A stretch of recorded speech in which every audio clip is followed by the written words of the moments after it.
Thank you very much, Ben. Hello, everyone at home. Hello, Alberto. I'm joined Hello, once Richard. again. Hello, everyone. I'm joined once again by Alberto Ibanez, our physics guru and expert in these kinds of old races. Also, indeed, like Ben said, our thoughts are today with our Belgium drivers and with everybody in Belgium. I have friends who work there, and it's been a hard week and a hard situation for everyone. We hope everything will go back to normal soon. Yes, indeed, a very special week. A very tough situation that our friends have been through. So we are today in virtual Belgium because we're at Zolder, but we're also in Belgium in our hearts, and we are saying to our Belgian friends that we are here and that we want them to go back to that everything goes back to normal as soon as possible. And we hope this race is a first step in that direction, getting back to our lives and never letting anyone take that away from us. We're going to be here with what we enjoy with virtual sim racing, and we're going on with our lives. Indeed, Alberto, indeed. And let's go to see this track, Zolder. It was the home of the Belgium Grand Prix before the return of Spa-Francorchamps. And I guess Ben has a lap with Niki Lauda, no less, running around this track. So can you play for us the tape, Ben?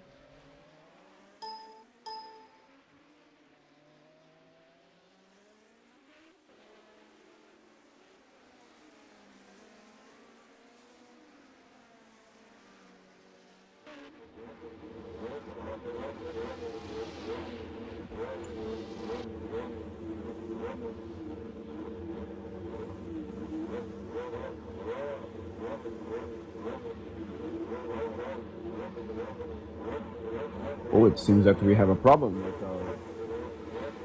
Oh, so very good.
So we had a chance to see a lap around this Zolder circuit. It's a circuit that, although a bit tight, it's still quite a bit fast. I mean, it has a few fast corners. What do you think, Alberto? Well, in a Formula One car, I think that almost every track is quite fast. Even in you are driving at Monaco, the speed at which these cars travel will feel that everything is quicker than it really is on other car. But anyways, we were talking about this last week, Richard, you and me, that these were some years where everything was about to change in Formula One, not just because of the ground effect, but also because of the different nature of the tracks. In the next 5 years, after 1978, all the championship schedule changed quite a bit in favor of much quicker tracks. We saw how the old Nürburgring was dropped. It was a very fast track, but it became Hockenheim. That was a really pure high-speed track. And then also Jacarepaguá changed in favor of Interlagos. And basically, Zolder moving to Spa completed that move to a very different kind of tracks, probably to exploit the new ability of the turbocharged engines to produce that much power. What do you think? Well, indeed, it's hard to think it as just a coincidence. It might have been, but if it was a perfect storm because, like you said, suddenly the cars had a lot more grip in fast corners and they had a lot more power, and it seems almost like the schedule changed to accommodate that and really take advantage of those new innovations. I think that maybe safety concerns might have helped that because they went to some tracks that were really wide, and despite being fast, they had quite a lot of space, you know, between the cars and the barriers, and maybe that's also what motivated the change, because I think some drivers were very critical of some of the small twisty circuits back then.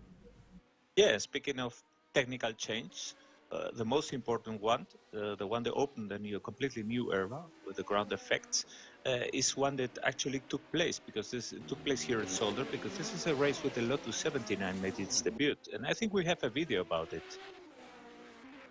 Oh, indeed. Maybe Ben can show us that video of the Lotus 79, which was a groundbreaking car at the time, and it really stamped on the domination of the Lotus team. So Ben, can you show us, please?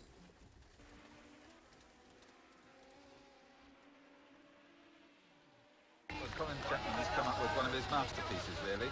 He's made an advance in racing car design, similar to the one that John Cooper made 20 years ago when he put the engine in the back for the first time. This aerodynamic car that Lotus have developed over the last 3 years has revolutionised Formula One racing. The man who created that masterpiece. Well, for years, of course, we've all been concerned with the effect that air has when it flows over the car, and we've been trying to do our best to stop it flow under the car. What we're really trying to do is to promote airflow under the car in order to be able to contour the underside of the car so it produces a negative lift. In other words, the air passing under the car helps to hold it on the road. It holds the car down, it improves the grip of the tyres on the road, improves the stability of the car, improves the safety of the car.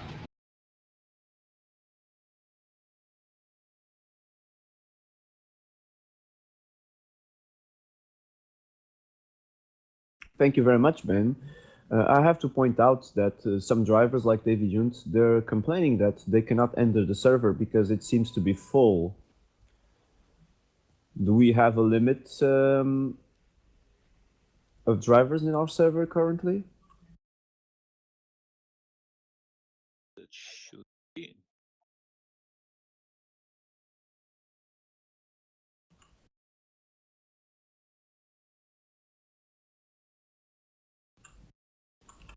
Well, anyway, there are lots of drivers here today, so it's not completely unsurprising that there are some problems. I have read it that some drivers at the back especially are experimenting grid lag. Sorry. Yes, I mean, of course, it's great for us to have such big grids here, and indeed that can cause some unforeseen problems, unfortunately. Although it's fantastic to see, once again, every car was booked, even the one-off drives, which were, I think, 5 for this race, which is considerable. It's quite a big grid for such a short, twisty track, actually. But people managed tighter situations before, so I think that now we will be able to do it once again.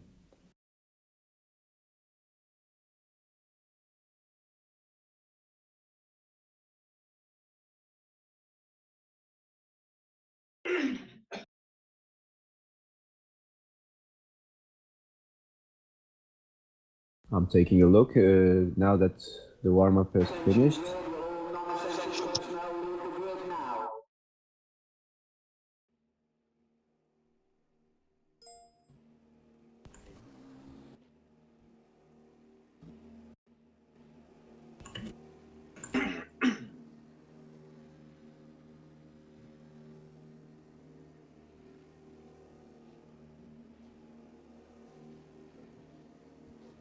The drivers are lined up on the grid.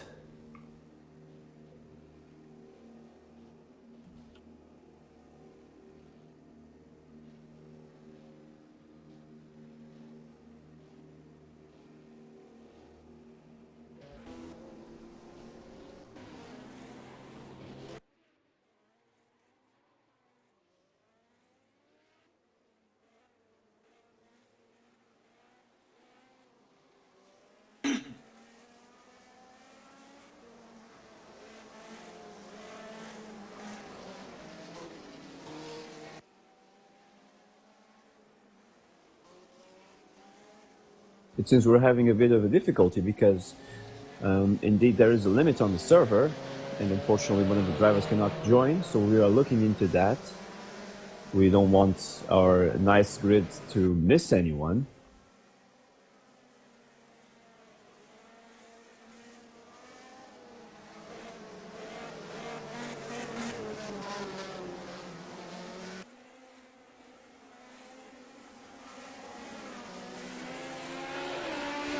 So, like we saw before, we have now the new Lotus 79 here. Yes, it's the car that is at pole with Gerard Rion driving. This is the car that actually was given to, if I remember correctly, to Mary Andretti, who was the #1 at the team, where Ronnie Peterson still had to drive this race with the 78 model. Not that it was a slow car, but of course it wasn't anyway as fast as the new 79. And that is also the reason why Gerard Rion's teammate is right now stuck with the 78. So I think he will be, well, really dying to get that new 79 in the next races. Yes, it's, for what I know, a considerable jump up in performance, the 79, and indeed Gerard was able to once again clinch pole here. Okay, they are approaching now the starting grid. Can we maybe run quickly through the first spots of the grid at least? Yes, indeed. So in first place on pole we have Gerard Rion. Second place Grégoire Guassin with the Shadow once again. Petr Lavac is third with the Williams. Fourth is Vincent Beretta in the other Shadow. Is Jan Titz with the Wolf. That was a good performance there. Sixth, Philip Martinelli with the Arrows. Seventh, we have Mick Chapman with the other Arrows. Eighth, we have Didier Conjot with the Lotus 78. Nine, we have Richard Coxon with the Tyrrell. 10th, we have Roman Corando with the other Lotus 78. 11 is David Jack in the Tyrrell. 12th, Jean-Marie Placé, the McLaren M26. 13th, we have Jakob Fredriksson with the ATS. Moving along, at 14th, we have Matthias Weber in the other McLaren. 15th is Ray Ridal in the Cooper Sucker. 16th, we have Martin Lassino in the Ferrari. And the red lights are going on. Indeed. 3, 4. And we are underway.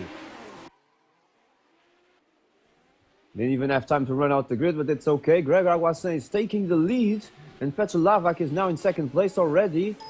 Gerard is going backwards, which is, already a tradition with him. Oh, and Gerard Rion had a very bad start. It seems he lost a lot of traction there. And Vincent Beretta, who was dying to get through, had a bit of a scrap with him. They touched wheels. And it seems that Gerard is falling further back, probably because of having car unsettled and all the other cars having a run on him. Yes, indeed. Richard Coxon already overtook him, now attacking Vincent Beretta. It seems we got away with a clean start. I will check if someone had problems. Yes, the only incident I think it was at least at the front.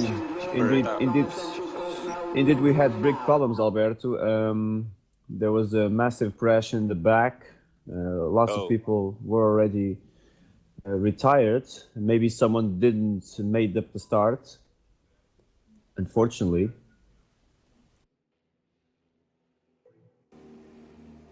So that will give me time the to... crash has caused from the race direction a red flag to restart the that race. will give me time to run the rest of the grid, fortunately. Yes. So, once again, from the top, before they start the warm-up lap again, we have Gerard Rion on pole with the Lotus 79, making his first race here. Second is Grégoire Guassin in the Shadow. Third is Petr Lavak in the Williams. Fourth is Vincent Beretta in the other Shadow. Fifth is Jan Tits with the Wolf. Sixth is Philip Martinelli in the Arrows. Seventh is his teammate Mick Chapman in the other Arrows. Eighth, Didier Conjot still running the Lotus 78. 9 is Richard Coxon in the Tyrrell. 10th is Roman Coranda in the Lotus 78, the privateer entry. 11th, David Jack in the other Tyrrell. 12th, Jean-Marie Placé in the McLaren M26. 13th is Jakob Fredriksson in the ADS. 14th, we have Matthias Weber in the other McLaren M26. 15th, we have Ray Vidal in the Cooper Suker. 16th is Martin Latina in the Ferrari. 17th is Jan Kowalski in the ATS. 18th, we have Michał Janak in the Surtees. 19th, we have David Sabre in the other Ferrari. 20th is Dan Assurer in the Ligier. 21st is Pascal Mikula in the Surtees. 22nd is Jason White in the Brabham. 23rd is teammate Raul Jareb in the other Brabham. 24th, Yves Placé in the Ensign. 25th, Simon Watman in the other new car here, the March 781. 26th is Emmanuel Haas in the Theodore. 27th, Glenn Corliss in the McLaren M26. 28th, Pascal Lepive in the another McLaren M26. A lot of McLarens here today. 29, Miroslav Hlavik in the Martini. 30th, a new driver here today, Matt Geddes in the Esket. And 31st, we have Paulo Rodriguez, a new entry here also with the Merzario. For some reason, there are 3 cars standing at the pit exit. They are waiting for the red light to go out. Yes, 3 are going to start from the pits, so it seems.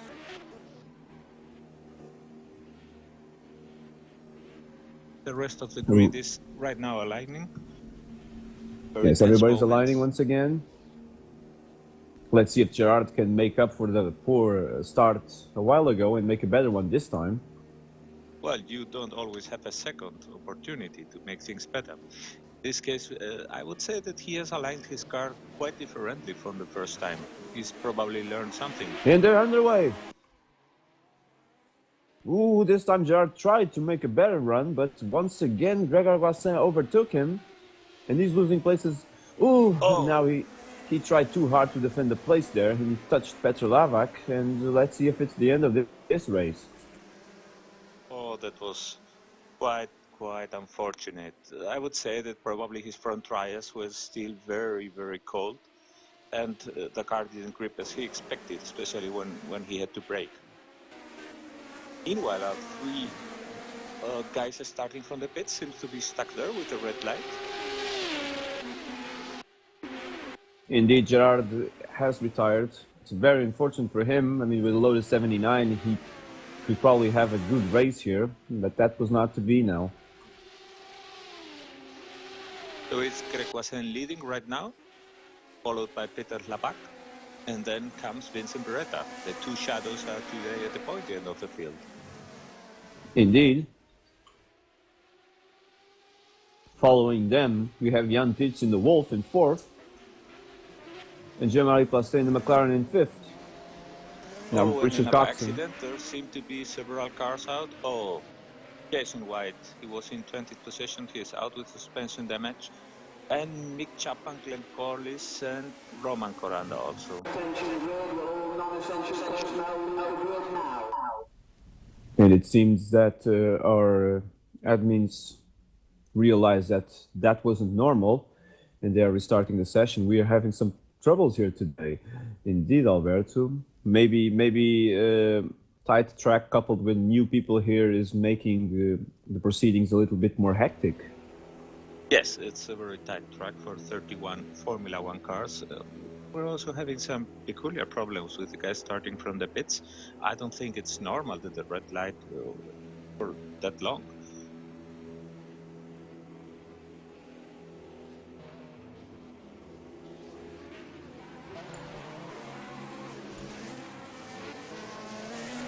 So here we go again. Let's hope that this time is for good.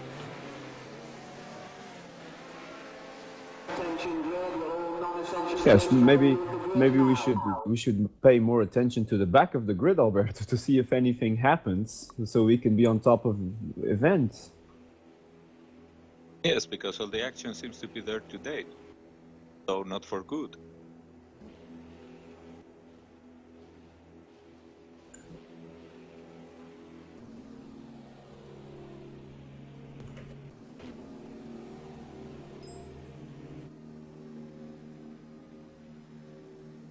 Well, it is a lot of cars. So, Although I think the lag is not helping people, unfortunately. no, I believe that is also one of the main problems that are at the back of the grid. During warm-up and especially during training, we have seen several drivers at the back complain. They were hitting other cars because the cars were not in front, but they were driving it, and all of a sudden they appeared there. So there's probably a bit of a lag that is causing that trouble. It's not easy to drive with lag. Indeed, it's the last thing you want. This gives us time to look at some of the other performances here during qualifying. It's a bit surprising that Yves Passet was only able to get 24th in the ensign. Maybe he didn't have much time to practice for this track. And another thing that I wanted to comment is the March, the before unseen car in this season. I guess this was the only race he took part, right, Alberto? Yeah, I think so. Yeah, that's the case. In this case, we have it with Simon Watman at the helm. And we will be watching what the performance of this car. It was back then already quite outdated. The golden times of March here were a bit over at the moment. So not that we can expect a huge performance from the car. Anyway, it's always great to see another different make in the grid. Yes, March team, which was a staple of mid-70s Formula One.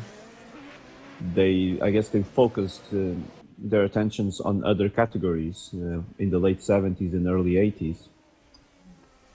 Yes, they did fantastic cars for the inferior formulas. They did Formula 2 and Formula 3 winning cars also for the Atlantics. The March 76 was certainly a winning car in the Formula Atlantics. We have raced that series here, HSO, and our drivers have had the opportunity to drive with it.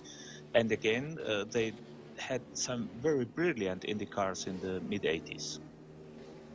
Yes, So, I know they were to be again aligned for starting. Let's see what happens now. Hopefully we will be...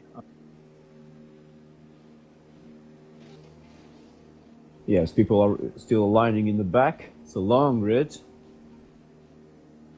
Let's see if this time is the one.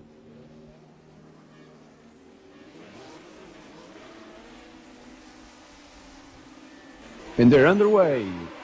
Gerard now. Oh, that Lotus seems to be really hard to get off the line, and once again he's losing places. Yes, it has a very stiff suspension to cope with all the downforce, and that doesn't have that low speed. It certainly is not easy to get that car started from standing. Anyway, well, I guess start for everyone. They don't want to mess it again. Indeed, I'll be paying close attention to the back of the grid this time, since Gerard is running this time. Yes, Gerard has fallen to 4th place at the moment. It's always Craig Wasson in the lead, and Richard Coxon is about to overtake Gerard, but he's squeezing him against the outside of the turn. Richard couldn't make the pass there. Gerard is still defending. He's probably just waiting till his tires are enough warm up to be able to get his rhythm, because we know as soon as he can do it, he will be waving goodbye, basically, to all the followers. because this is a great car that will be very much quicker than most of the ones that are pursuing him. Indeed, Gerard already getting into the back of Vincent Peretta now. One place that might provoke some accidents is that hairpin that we just saw among the back of the grid. If they are too packed, it might be a tight and dangerous corner to go around. Yes, because the cars must basically brake very hard at the left of the track and then turn 90 degrees. So they get the risk of anyone going past the braking point T-boning them at that point. It's quite dangerous because the cars have to stay there, rotate for the apex, and they stay for a relatively long time, at least in racing terms, exposed to a hit from a car from behind.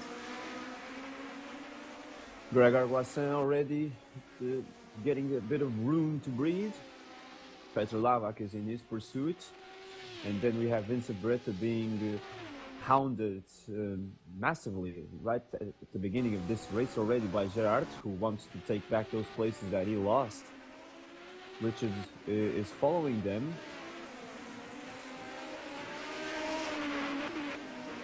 Yes, it seems that at the beginning of the race, the Lotus isn't as fast as you would expect. But like we said, it's a matter of being able to put some heat in the tires. And also probably, I believe, that Gerard is very conscious that the higher downforce in his car means that he is able to go quicker through the turns, but also to put more strain on the tires. So probably as long as he is near the head of the race, he's content to just in the rhythm and waiting a bit. Indeed, rounding up the top six at the moment is Jean-Marie Placet in the McLaren. Then we have Jan Tits is 7th at the moment, David Jacques is 8th, Philip Martinelli 9th, and Nick Chapman 10th. Everybody's still running at this point, so this time no dramas, fortunately. Well, I would say that all drivers were maybe a bit nervous. It was probably some unknown. They knew there were some new drivers on the grid. This track that is tight. One was maybe with a bit of a lack of concentration this Sunday. Indeed, this is a 70-lap race, so long race like it always was with Formula One. The tires might be a big issue here, Alberto, don't you think? Yes, this is a track that we all know that puts a huge strain on the front left tire. There are several quick speed corners that will basically the car is leaning on that tire, and well, by mid-race I would expect that all the tires in all the cars are already in the yellow dots, if not in the red ones. You have to be really careful if you don't want to put stress on that tire and be later unable to have a decent rhythm. Yes, and it's also a tight which might pose a bit of complications to overtake people. Yes, not many spots to get a clean run of them, because it's a track that it certainly has a flow, but it doesn't give you many places to be able to overtake cleanly. Our leader is right now doing the two right-handers, and then he will be coming to one of the chicanes. Those chicanes, before the chicanes, are probably the best places to overtake. But it's very hard because in this case you come out of a very quick corner. So if you were too close to the car behind to be able to pull the pass, then also you don't have the grip. You need the aero grip to go through that corner. So you don't necessarily are close enough to the car to pull the pass later. The straight is not as long as you would think. Indeed. And speaking of passing, Richard Coxon has lost the place to Jean-Marie Placet and is now under attack from Jan Tits. Let's go there to watch Richard Coxon now, because Jan Tits seems to want to get around him, and Richard seems to be struggling at the beginning of this race. Oh, yes, indeed. It's quite strange to see the Tyrrell having that slow rhythm. His practice time, you would think that it would have been much quicker. Indeed. Even in qualifying, I think he did a lap that was maybe slower than his personal lap, but I'm not sure. But still, you might have some troubles, with a full tank of fuel, I guess, in that Tyrrell. Yes, there are some cars whose behavior is very different when they're with on a full tank and when they are almost empty. Maybe that's the case for the Tyrrell. And like we have noted already, this is a quite peculiar track, so it's a bit unlike anything we have raced this season yet. So probably that might be a cause. It doesn't help either that Jan Titz is in one of the new ground effect cars, the Wolf. Quite good for this track, as we are seeing. That's the situation I was commenting just some moments ago. Has been able to stay close to Richard at the exit of the track, and that was about to give him a good opportunity, a good run. When Jan is going up on the outside, and he made it stick. Well, it was a brilliant pass. There on the outside, you wouldn't expect it, and probably Richard wasn't either.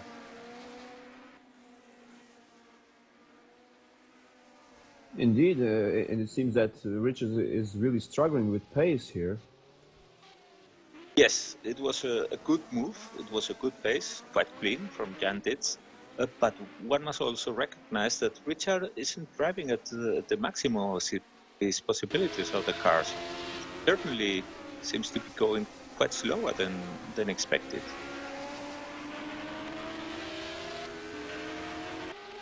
Oh, indeed, it's a case to wonder.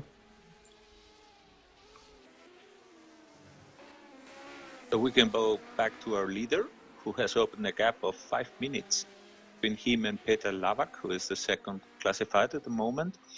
Peter himself seems to also have a quite comfortable gap. I'm sorry, Albert. We have a big development here. Vincent Perret is out of the race. Oh. And he was in third place.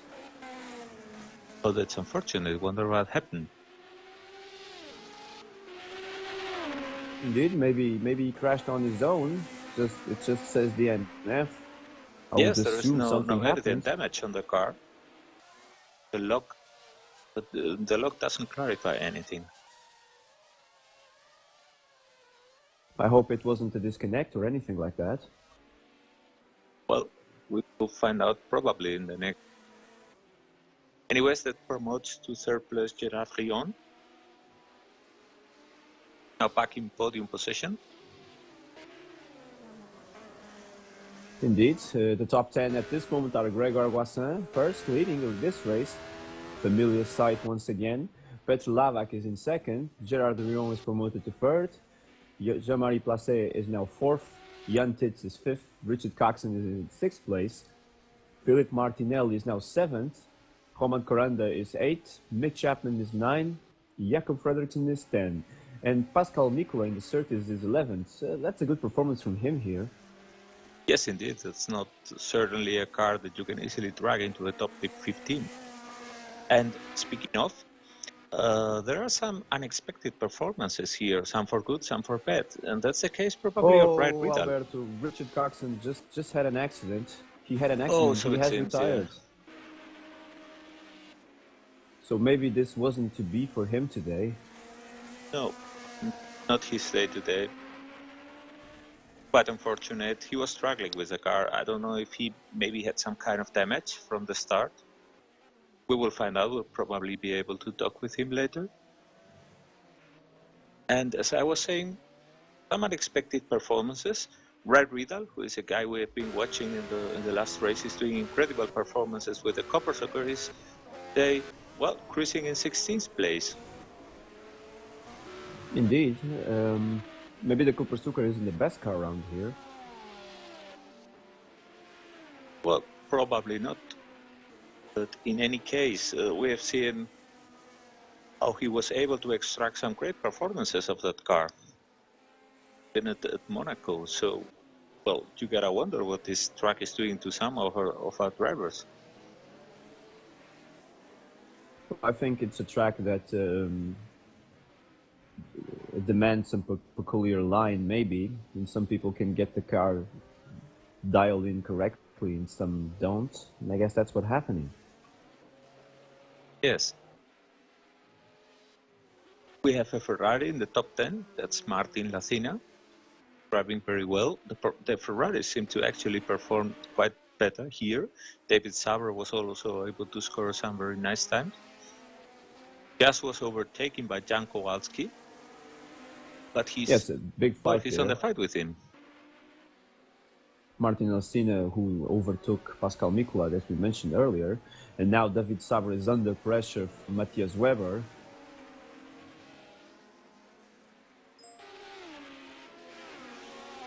Yes, maybe there was some kind of driving error, or simply the pass unsettled his car and moved him from the line, and that has given Matthias Weber the opportunity to put pressure on him. Really close now. He is very close now indeed. But that's not a place to pass. What we were commenting some minutes ago. I guess Matthias will have to wait for the hairpin. Yes, this is a series of corners with a nice flow, but as you can see, the car isn't really able to pull alongside. Oh yes, so David seemed to have... and a spin. Pascal Mikula is there, spinning his car. I guess he spun. There's no damage for him. David Sabre, it doesn't seem so. But an unfortunate end to a quite interesting performance so far that will drop him back in the grid a lot. Indeed, and now David Sabre is trying to pass Didier Congeot, and he got it, and Matthias Weber passed him too. I wonder if Didier has some kind of damage, although he's driving, I think he's a lap down at this point. Yes, so it seems. Anyways, it was a great move by David Sabre because he was able to take advantage of the traffic he was in. We watch how Matthias Weber came out. Oh, finally he made the Matthias pass. Now, he got alongside. I guess David Sabre, maybe his car spun the wheels a bit too much there, and Matthias was able to profit from that. Yes, the Ferrari has a very powerful engine, but not the highest grip of all cars, and that's a combination that requires a very sensitive right foot.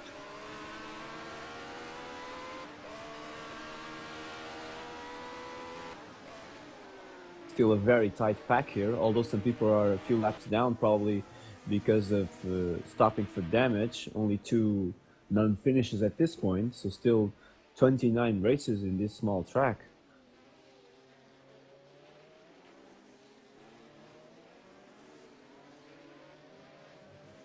Well, we're only some laps into the race.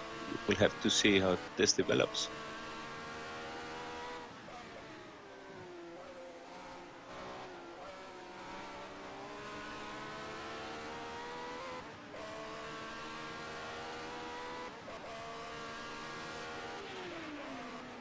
Jason White is being hounded by Simon Wappen at this point. Jason is currently running 23rd on the track, and Simon is right behind him in that march that we spoke earlier. Simon is trying to get around Jason at this point. And unfortunately, it seems that his teammate, Raul Jareb, is now a confirmed retirement with an accident too. So Jason is now the sole Brabham in this race. And another accident, Glenn Corliss this time. Seems that the McLaren has hit the wall because there's some part of the front suspension missing. Yes, there was a wheel on the track there. Jason White just went through it. And, well, I guess this track is really making casualties, Alberto. Maybe those walls are a bit too close. It's a quite slow track compared with others, but it's... In a certain sense, it's a bit like an urban track, like a city circuit, because the walls are here much closer to the track than in any permanent venues we know. Oh, and now Martin Lassina, suspension damage. I guess he collected the wall too, and that's the end of his run in the Ferrari. He was in the top 10 position, remember that? Yes, again, very unfortunate. We're 10 laps into the race and there are many cars that have quit.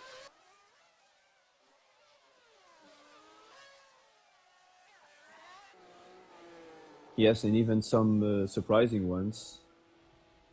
Let's see if things calm down a bit now. I mean, the other drivers sure noticed that a lot of their... they gained a few places already just because of retirements, so maybe they'll just take it easy.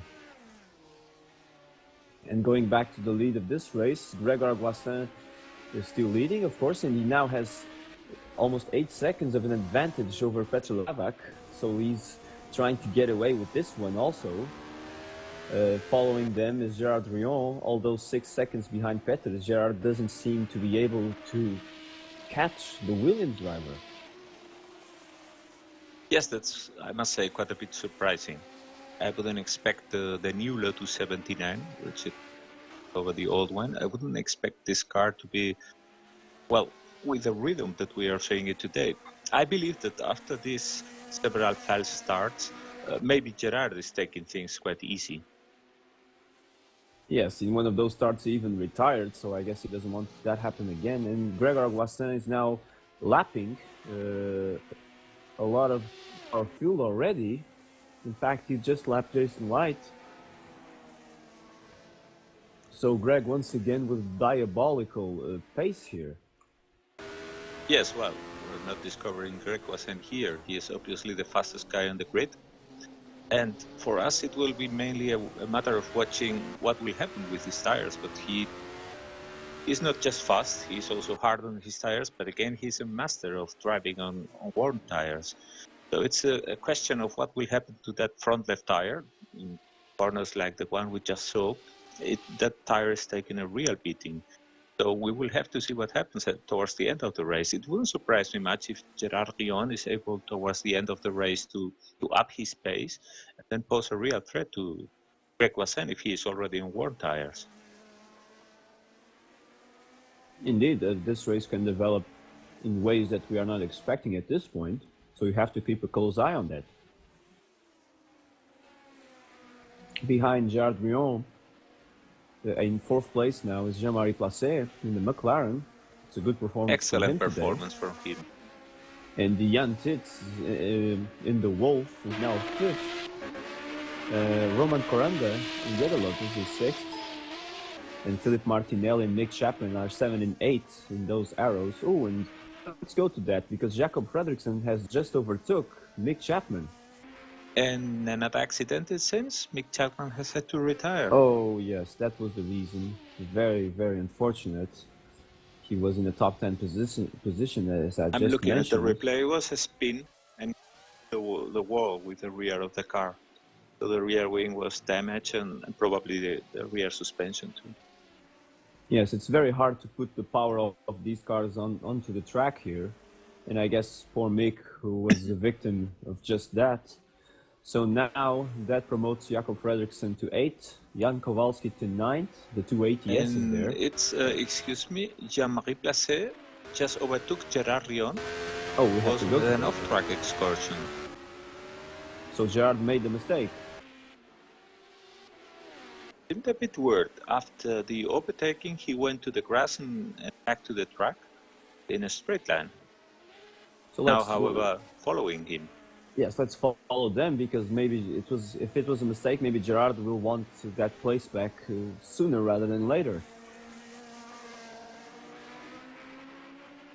And indeed, he's very close to Jean-Marie there. They are coming to lap David Jacques now.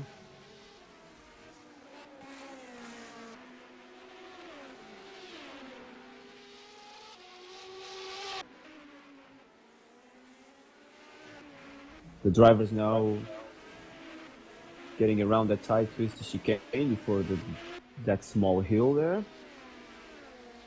Jean-Marie has opened a bit of a gap with Gerard. It seems so. The cars in front, the slow cars in front, he must be overtaking right now, could play a role here.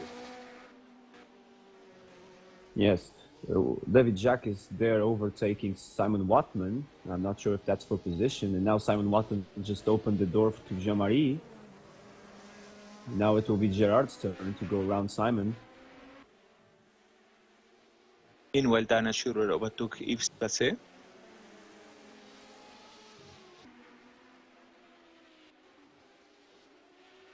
Well, that's one of the things about having a big grid, Alberto. There are fights and we can't follow them all. Well, yes, indeed. There are fights on the track.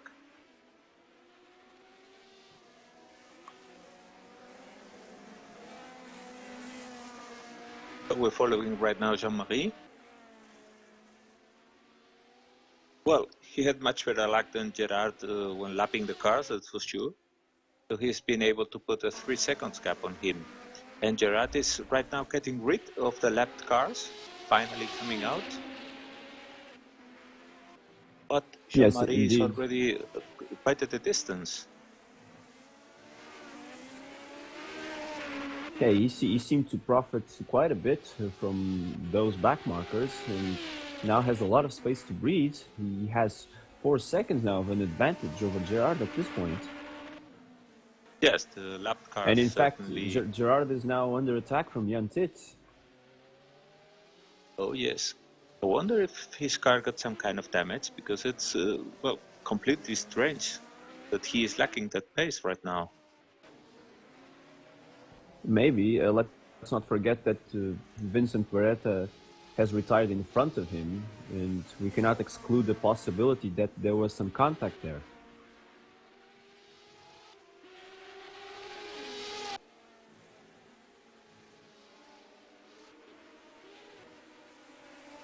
Gerard now putting a lap on David Jack and hoping that Jan Tits loses a bit of time, but no luck there because David very correctly just opened the door to let Jan Tits go.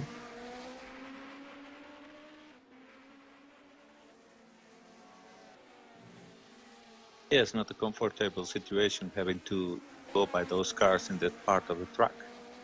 And right behind Jan Tits is Roman Coranda. That's surprising, because if I remember correctly, some laps ago he was, well, like 15 or 16 or something like that. He has made an incredible progression through the grid, benefiting from all this situation. Indeed, Roman in the privateer team Kabak Lotus is now in the top 6 position. And oh, Jean-Marie Placé has fallen all the way to 5th. I wonder what happened. He has lost his front wing. I'm looking right now at the replay. Yes. Oh. He has stuck the wall. So Jean-Marie just made a mistake and now he has to go to the pits to get a new front wing. So that promoted Gerard to 3rd, Jan Tits to 4th. And I guess Roman Coranda will now overtake him for 5th place. Certainly is coming quickly. Already very close. Yes, he's going into the pits. Jean-Marie. Now a matter of seeing how much time he loses there.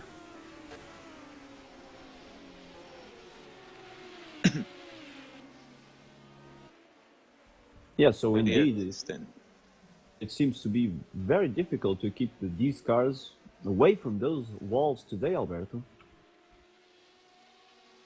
Yeah, like we said before, this is a track where the walls are much closer than any others. And I'm watching Jean-Marie Placé, and one of the weird things is that even if he has gotten a new front wing, the front of the car seems to be smashed. So I don't think that McLaren will ever perform again as it should, at least in this race. And that So the will top probably 10 ruin a lot of Jean-Marie's options. Unfortunately so. The top 10 at this moment is Grégoire Guassin is leading with 15 seconds almost of an advantage over Petr Lavak. Gerard Brion is now 3rd. Jan Tits is 4th. Roman Coranda is 5th. Philippe Martinelli is now 6th. 7 and 8 are the ATS boys, Jakob Fredriksson and Jan Kowalski. 9th is Matthias Weber. And 10th, David Saber in the Ferrari. Yes, a top 10 right now for David Saber, who is switching continuously from car to car, depending on the free rides available. And while being the main creator of the mod, this is probably something that he's enjoying a lot, because he's able to drive a lot of his creations competitively. Indeed, David is a big piece of the HSO mods, and it is very nice to see him on the track and doing well even. And right behind him, it's Ray Ridal, Alberto. Once again, Ray, by being steady and keeping out of trouble, is moving up the grid. And he's closing to David Saber. Taking, I guess, everything that he can take from that Cooper Sucker. He's having a tremendous season so far. And I wouldn't exclude him being on the points once again when this race ends. No, most likely not. Yes, he's certainly doing amazing performances, and we mentioned it earlier. It's actually even strange to see out at the top 10, even if he, thanks to his steadiness, coming quickly to that top 10. and will more than likely have a finish higher than the 11th he is currently. So another car that had been damaged and was stationed at the side of the track. Yes, we have another retirement, and Jean-Marie unfortunately retired. Like you said, maybe that damage was a bit too much and he couldn't keep running anymore. And now Michał Janak has just got suspension damage, so I guess he hit something somewhere. Yes, Ben is telling me that Yves or Jean-Marie must have been. Jean-Marie exited the pits and it seems that they collided there at some point. Probably, I believe that the car was actually no longer quite drivable because, well, that's not normally an error you would expect from Jean-Marie. Indeed, no. Another confirmed retirements are Matt Geddes and Emmanuel Haas. It's a shame, Emmanuel. He scored his first points in the last race, but now he's out of this one. And so we have at this point 19 cars running already, quite a bit of a big number of cars out of this race. Well, it's actually closer to the real life grid, so not that we can complain much about realism, but yeah, it's a pity to see so many people retiring.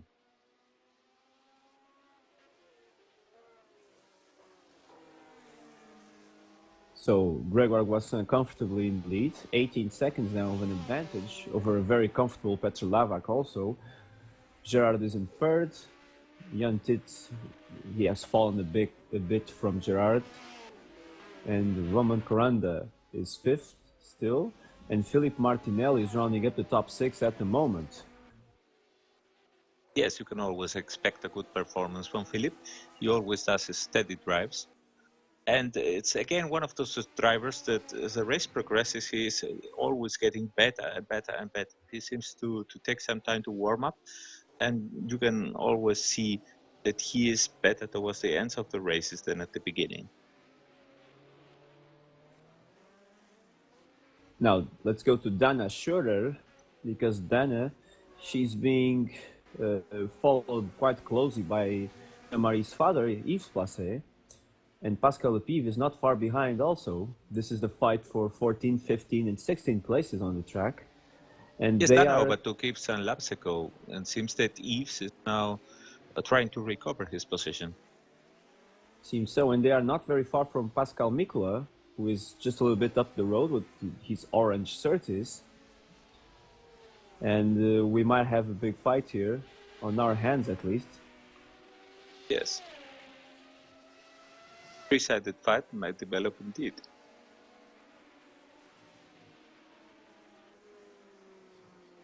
For the moment, the one who is having no fight is Greg Wassan, who is now almost 20 seconds in front of Peter Lavak.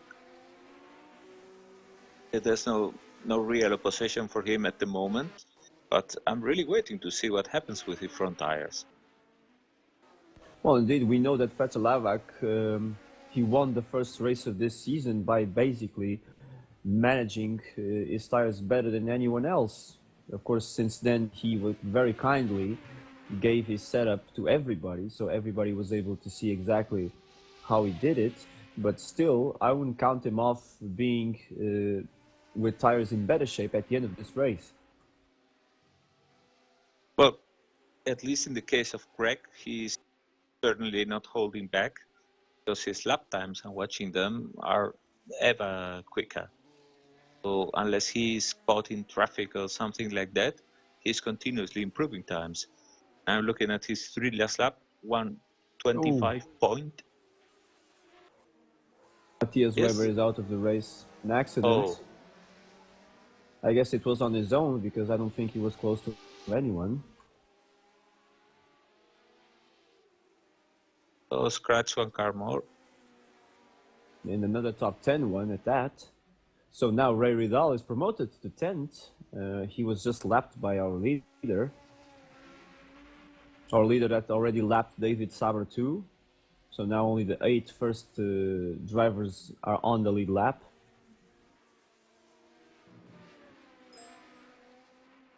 Yes, Peter Lavak, we were talking about him. He has right now a position that is quite comfortable, and he's doing again a brilliant job with that Williams, driving steadily. And I would think that unlike Greg, he certainly is holding a bit.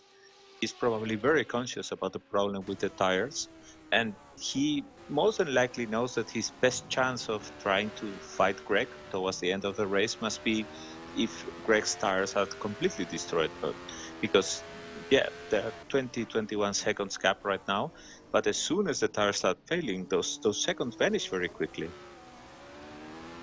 Indeed, and let's not forget that in terms of championship points, which is something we haven't talked already today, due to all of this action, Gerard Rion is in a very comfortable position at the moment because with his finish last time around at Monaco and now his third place that he occupies on the track, he won't lose many points to Greg, so he will keep an healthy advantage. Yes, indeed. We already noted when we were broadcasting the Monaco race that abandoning for Greg Wassan in Monaco was going to hurt sooner than later. These are the slowest cars, tracks in the schedule. Those are obviously those where Greg Wassan has more chances of scoring better points. Quality's driver can shine. So not being able to score at Monaco is certainly going to be paid dearly later. Yes, it was a missed opportunity, and unfortunately, he had his computer brought him to the desktop, booted him out of the game, and there was nothing he could do, so he crashed. And it was a shame for him in terms of championship. Now he will have to fight quite a bit to claw back those points that separate him from Gerard. Meanwhile, Jan Dit seems to have been steadily approaching Gerard Rion. Seems to be on a mission, and he has Gerard on his sides now.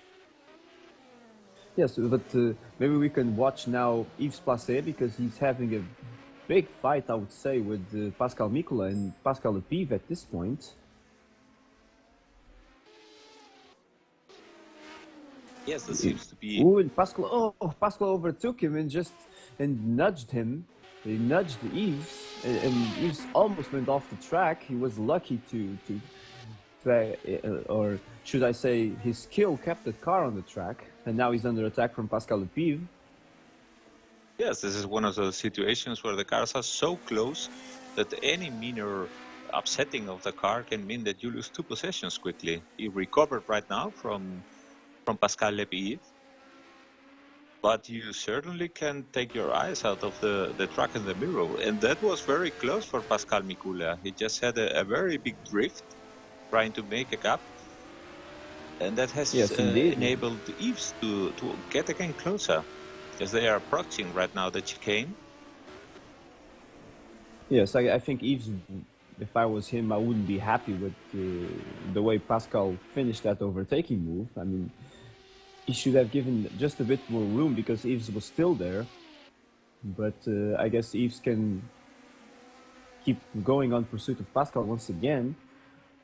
Although at this point it seems that Pascal might have a bit more pace than him in that very familiar Beta Tools orange Surtees that he's driving. Yes, that seems to be the case. I would put my bets in the fact that probably the engine is a bit more powerful than Yves, not as much as the chassis. But he certainly seems to have an advantage coming out of the fast turns and building a gap at the straight. You can see it quite clearly here. Stretches for some meters his lead in the main straight. Indeed, he's getting away. That's apparent already. So Yves will have to just keep Pascal Lepive at bay at this point.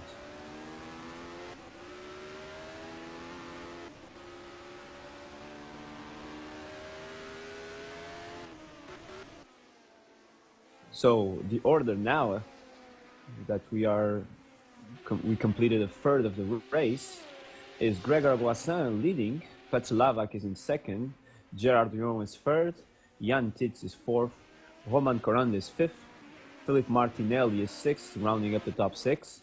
Then we have Jakob Fredriksson seventh, Jan Kowalski is 8th. Ray Ridal is now 9th. He overtook David Sabre and is now in 9th position. David Sabre is 10th with the Ferrari. Didier Congeot is 11th in the Lotus 78. 12th is Pascal Mikula in the Surtees. 13th we have Yves Placé in the Ensign. And then 14th we have Pascal Lepiv, very close to Yves. 15th we have Dana Schurer in the Ligier. 16th we have Miroslav Lavic in the Martini. 17th still running Simon Watman in the March. And 18th we have Jason White in the Brabham. Meanwhile, David Sabre seems to be catching up with Ray Ridal. Hey, Maybe David looks to David me very made a confident today in the Ferrari. Either it's a car that really suits him, or the combination with the track is, in any case, working very well today. Yes, he seems to be very close to Ray. Whatever happened, he didn't lose touch with the Cooper Sucker there. They are both approaching Simon Watman now or putting him a lap down in relation to them. But once again, Ray, another solid performance in the Cooper Sucker, and he's now already in the top 10. Yes, meanwhile, the distances between Jan Dietz and Gerard Rion seems to be constant. Jan isn't able to close the gap on Gerard that much. And while there are some people that are close to each other on the track, neither seems to be gaining a decisive advantage.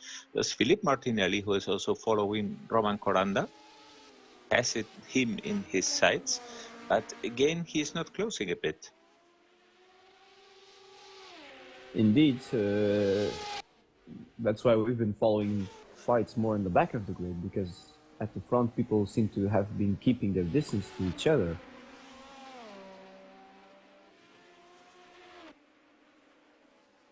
I don't know to which extent the situation with the tires is actually making them be very cautious.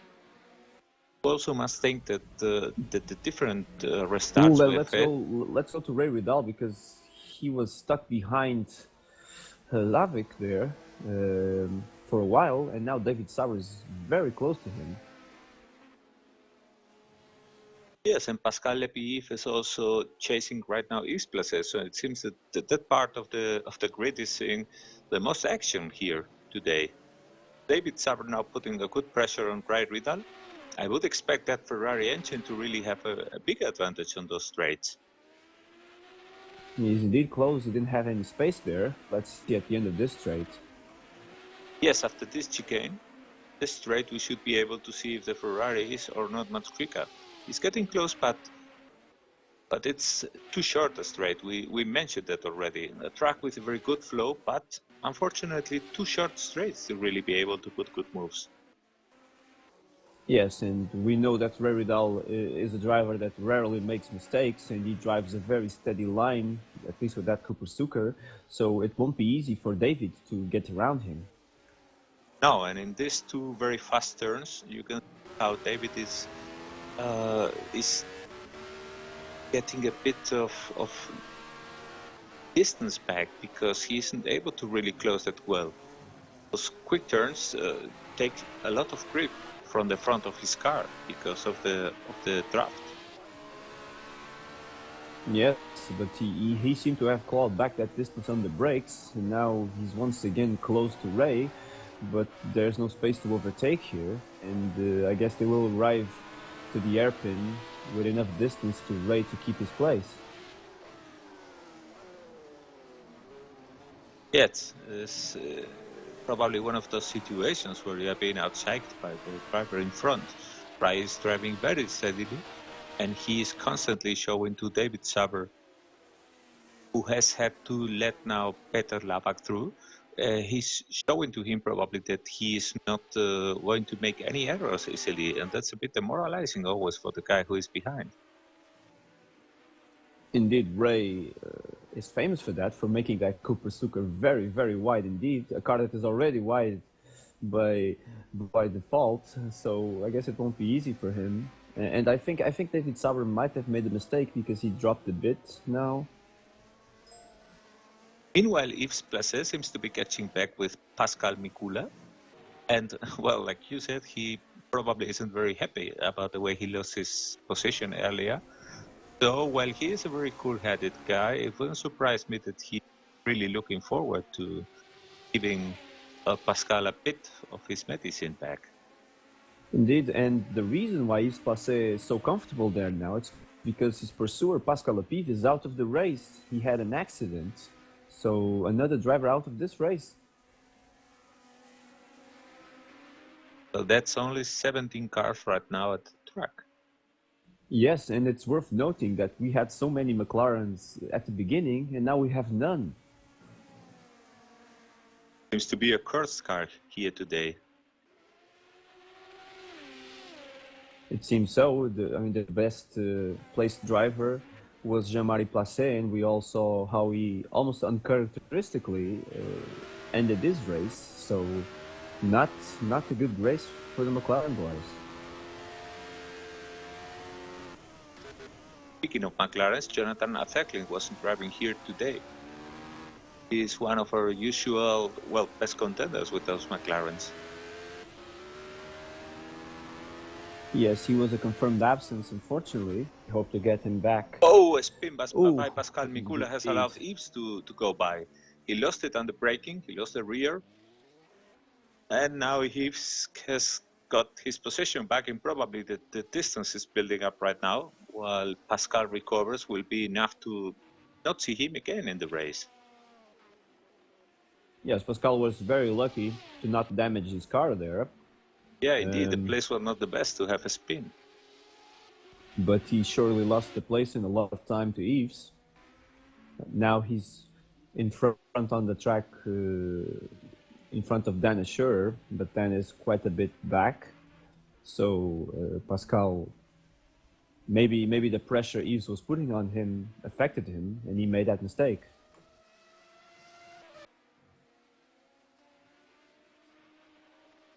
Still a good race from him with the Surtees. And it's a one-off drive here, let's not forget that. So, not a bad performance from him. Double incident move was mixed with the front and the back of the grid, as Jan Tits was following Gerard Rion, and as they arrived to some lap cars, Gerard had problems lapping Miroslav Havlik, and in that same maneuver where they almost collided, while Jan Tits was able to get by, Simon Watman, who was behind Miroslav Havlik, also took the occasion and overtook him. Oh, and Jason White, our friend, has lost the rear wing and is spinning right now, probably also with suspension damage.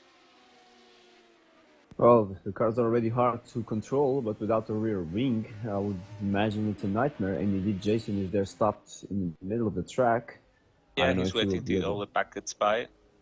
Now, he's very close to the pits, so he might have a chance to fix that.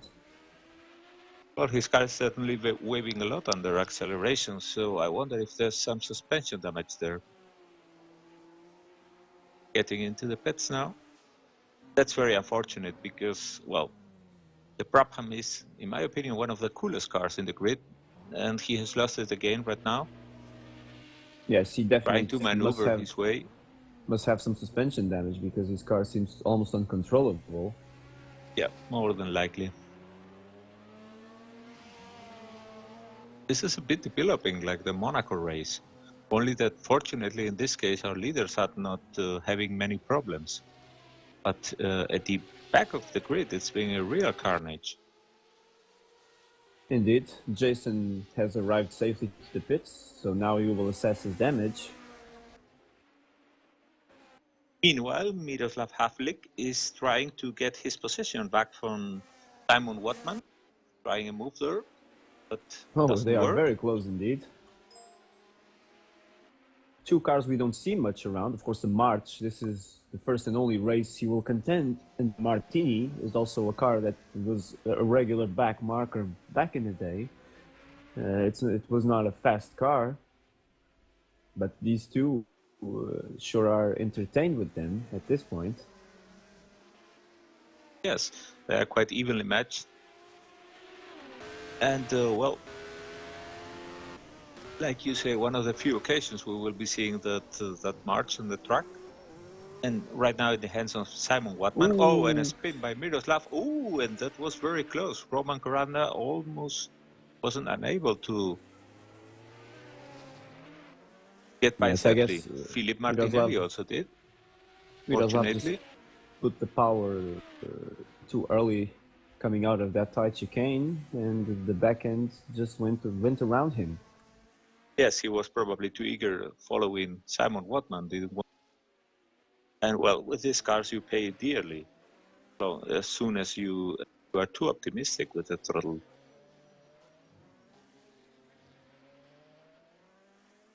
So I guess Simon can breathe a bit now.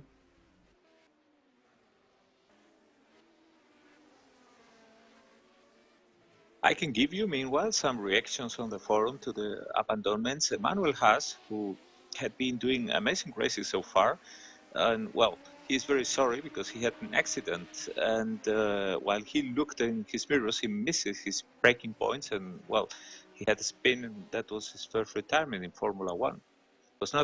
He had not good vibrations for this race, and in the end, it didn't certainly work well. As far as Matthias Weber is concerned, he's very angry with Microsoft. It seems to be that his computer went into full screen with update is downloading and throwing him out of the race. He was really angry because his car, he says, felt great thanks to a setup that Jonathan had gave him.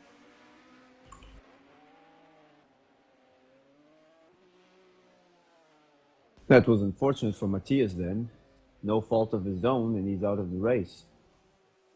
Well, the real drivers had lots of mechanical failures, especially in the Formula One cars that are always on the edge, and our virtual drivers have virtual failures. None of his fault, but again with, unfortunately, the same results.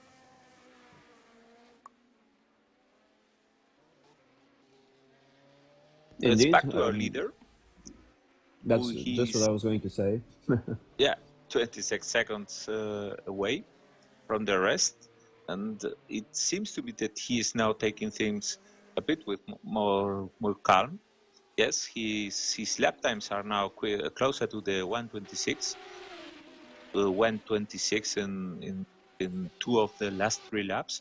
So it seems that he might indeed be that the tires are starting to go off.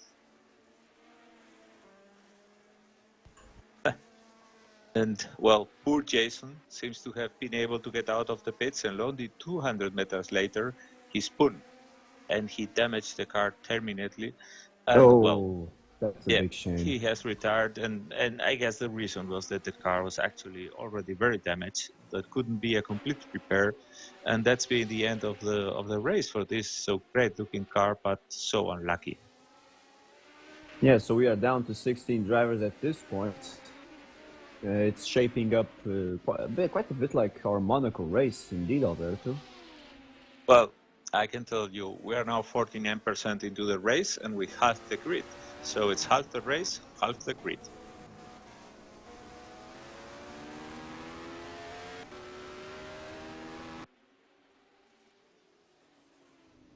Well, the percentages seem to match there. But Grégoire Glassin sure is comfortable at this point. To round up the top 10 once again, it's not changed since last time, despite the retirements.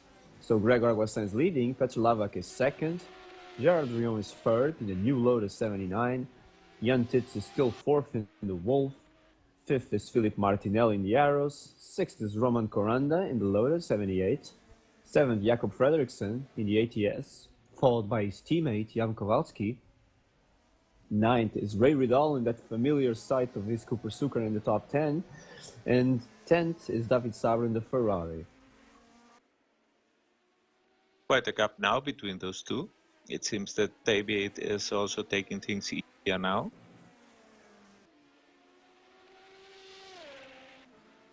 And, oh, another retirement. Jan Kowalski seems to have hit the wall.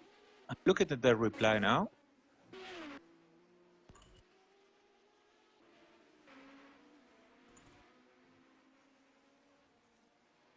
And it seems he has spun on power. hit the wall hard. Oh, And that's that's a big another shame. retirement. At Indeed, this rate, I'm afraid that we will not be able to even run our top 10 because we won't have even 10 cars on the grid. he was doing a fine race with the ATS there, and he was in the top 10 position. So another confirmed retirement, and I do wonder if maybe tires are starting to be a problem at this point, Alberto. Well, that's what I would think in the first place. Because, well, the drivers that are right now still on track are usually finishers, and they know well how to deal with the cars. So it must have been something coming from outside, something that has not always to do with their skill, because otherwise you wouldn't expect some retirements to happen. Meanwhile, David Sauber is getting once again close to Ray Vidal. These two are seesawing the distance between them. Either they get a bit apart and then they close back once again. Yeah, same as Roman Coranda and Philippe Martinelli, who seem to be right now on a fight. Indeed, Roman is very close to Philippe now. Quick.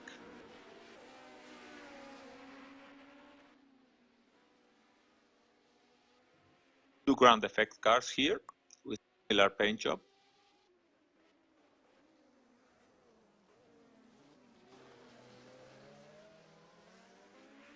And well, like we said before, Roman Coranda has been steadily coming from the depths of the grid. Right now at the top 6. It's been a great race for Roman, and I think maybe his best performance so far this season. And the Lotus, of course, his privateer Lotus is not as quick as the Works team Lotus 78, but still he's doing a fine job, and he's indeed catching Philippe Martinelli here. Martinelli, who gets the benefit of also having a ground effects car. In fact, the ground effects cars have been, as expected, a feature among the front runners. Just, Greg, our two leaders, Gregor Aguassan and Petr Lavak, seem to compensate wherever disadvantage they have with skill at this point. But let's see how long that lasts, especially as the tires are going to wear off eventually.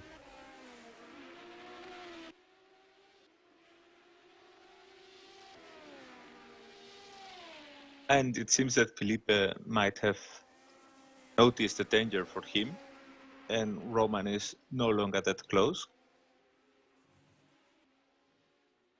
Yes, it almost seems a feature today, Alberto. We looked at two drivers that are getting close.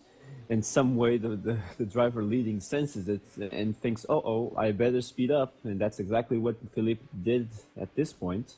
And he seems to be getting a bit of distance once again from Roman. Yeah, probably, as we have already commented many times, everyone is trying to take it easy in the race, and it's not unless they are under threat that they are really pressing it hard, make room for themselves. That's not the case. They are taking it easy and they want to finish because they know, because they can see that how much people are abandoning the race. And speaking of strange events, Roman is now in the pits. Oh, yes. I wonder if he had some damage or something, but Jacob Fredriksson already overtook him for 6th place. And he will lose more places eventually. User left your channel. And meanwhile, our fight in the back is back on track because Miroslav Lavic has caught up once again Simon Watman, and they're fighting for the last place of this race. Oh, and we have an unfortunate retirement yet again. Didier Conjou just retired in the Lotus 78. In fact, no, I'm very much mistaken at this point. It was David Sauber who retired in an accident.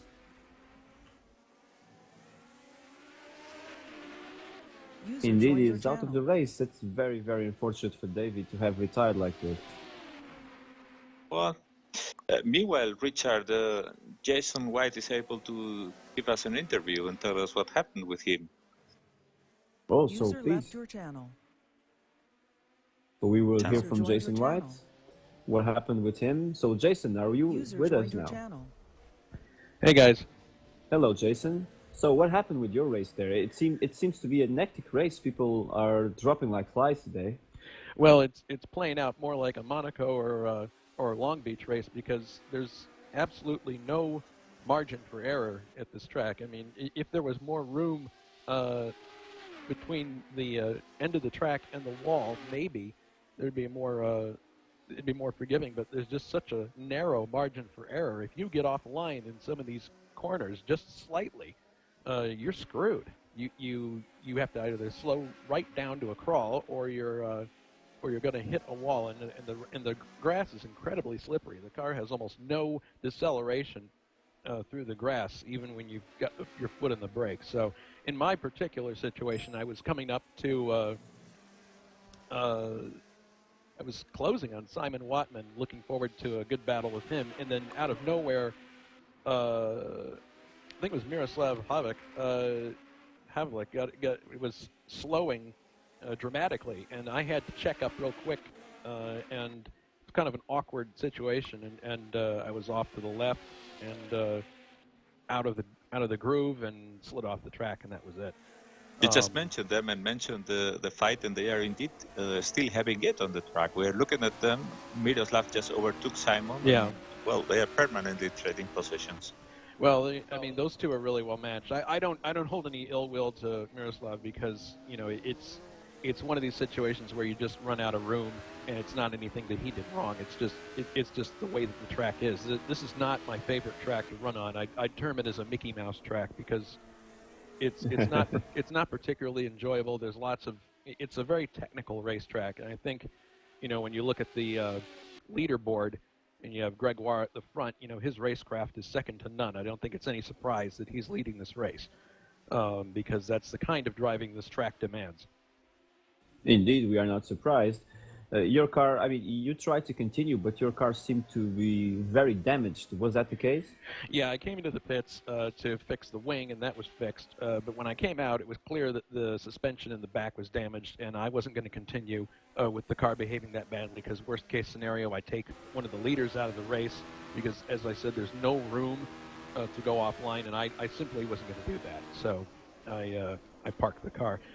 Incidentally, I'd like to mention, it's really unfortunate that David Yunt couldn't make it into the server. To my understanding, spectators do not count as actual race drivers on the server, and the server limit is 34. So, to my understanding, he should have been able to make it in. Clearly, something was not correct on one end or the other, so we'll have to look at that offline between now and next Sunday. But my apologies to David, because I've been on the receiving end of that, and I know it's not fun. Yes, it was unfortunate that David with his Renault couldn't join us in today. Tell me something, Jason, while you are with us. Yeah. We had a few restarts because we had problems. Was it very hectic in the back? Very. You'd be coming along. I mean, the first start was it was a no-brainer that it had to be a restart because there was just a massive pileup after turn one. I actually made it through unscathed. I started 22nd and I was up to 15th, but I was just like, we can't have this, because there's at least 7 or 8 cars involved, and so I hit the restart. So then the second start, everything seemed to go okay, and then we got to the chicane on the backside, and there was a pileup there. So I'm just like, good grief. And at first, in the heat of the moment, I was kind of frustrated. But now that I look back on it, this track is a really difficult one. And actually, if you look at the race from 1978, they had trouble getting that race started too. I think they had a start line accident of some kind. But I don't think they had to stop the race. But this track is, I mean, like we've been mentioning, the confines are very small. And any errors, especially when the cars are together, are going to lead to multiple accidents. So, I mean, while it's tempting to go, good grief, the standard of starts has dropped here, I would hasten to add that this track is, in particular, very difficult. And the track that's coming next week, Harama, is similar because there's not a lot of room. We could see a very similar situation play out there. I hope not. We'll see. Yes, I know that the walls are very close in Harama, too. Extremely close. So Alberto might give us a few insight about that track since it's in his home country. But indeed, it was unfortunate to see you drop out. The Brabhams couldn't make it to the end of this race. Well, we weren't very competitive to begin with because this is not the kind of track this car likes. But that cooling unit's coming, so we'll see what happens when we get that. I'll let you guys get back to the race.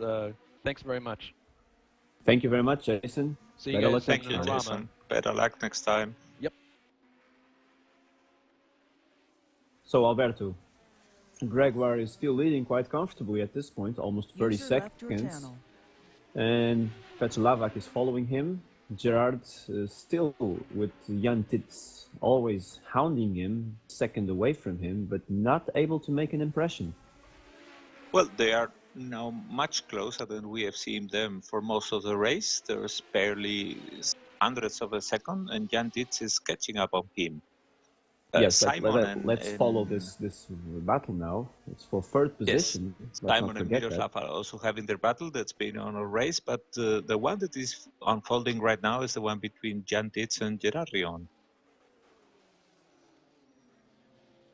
Yes, we will have a special mention at the end of this race for sure for Simon and Miroslav for entertaining us there. It was a very nice fight. They are very evenly matched. Yeah, that's one of those situations where you tend to have a lot of fun because you're at the back of the grid, you don't have anything to lose. All of a sudden you stumble against or upon a driver that is matched with you and you start having a real big amount of fun.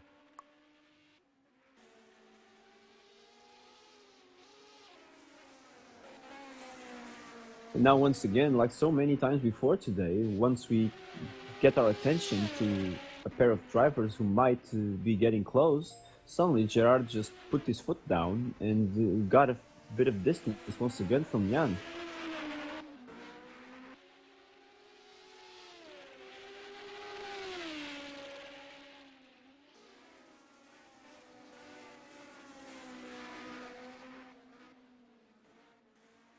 I should point out, because we didn't finish that story, that Roman Coranda indeed got out of the pits and he's now 9th, so still a top 10 position for him. This promoted Ray Vidal to 7th and Didier Conjou to 8th. And Yves Placé is now on the top 10, he's 10th at the moment. So the classification at this moment is Grégoire Guassin is leading, Petrolavac is 2nd, Gerard Rion is down to 3rd, Jan Tits is 4th, Philippe Martinelli is 5th, Jakob Fredriksson is in the last points position in 6th, followed by Ray Vidal in 7th. Indeed, Ray is getting there like always. 8th is Didier Conjou, 9th is Roman Coranda, 10th is Yves Placé at this moment, 11th is Pascal Nicola, 12th is Dan Assurer, and 13th and 14th in last pair running, our friends Miroslav Lavic and Simon Watman. So 14 cars on this race now. Indeed, this is shaping up to be a Monaco scenario. We just went over 64% of the race now. We have 44 laps completed of the 70. So still a third of this race to go. I don't think that at this point Grégoire Guassin will have much to worry, even if his tires will start to go off eventually. His 30-second lead over Petrolavac might be enough to warrant him a smooth cruise to the finish. Petrolavac is also quite comfortable in second place because he has almost 20 seconds over Gerard. Gerard is the one who is not comfortable at the moment because he's always with the shadow of Jan Tits behind him. Now, these 4 drivers are the only ones on the lead lap at the moment. Everybody else was already lapped at least once by our leader. So Grégoire Guassin once again imposing a diabolic pace at the head of the race that no one can seem to follow.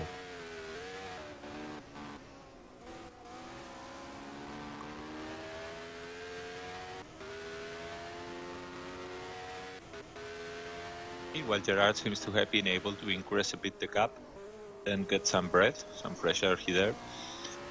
he was probably not comfortable with Jan being that close, and he has sped up a bit.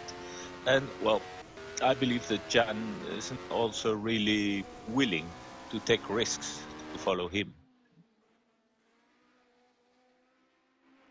It seems so, and once again, our two friends, Miroslav Lavic and Simon Watman, are nose to tail.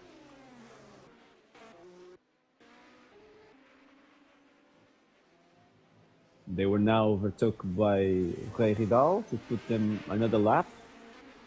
Miroslav is now with the upper hand, and Simon is following him. Yes, But they have been trading positions many times using the lapping cars for that purpose. As soon as a car was coming by and one had to give way, the other was there right behind to benefit from it. And that's the way they have swapped positions several times. This time it seems it didn't work out for Simon, but... Well, he's still very close, Alberto. He might take a look. And indeed, that familiar March nose poking around from behind the Martini. And it's almost interesting to see the Marlboro colors on that car. The car in real life was driven by Patrick Neuve, I think it was his name, and he had ties with Marlboro Belgium, and that's why he got the drive.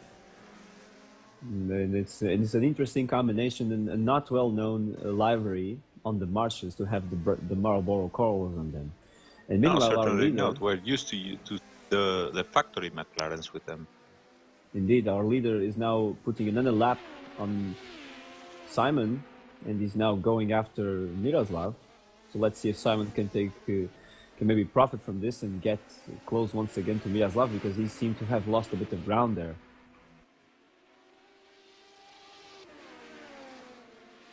Getting by our leader very cleanly there.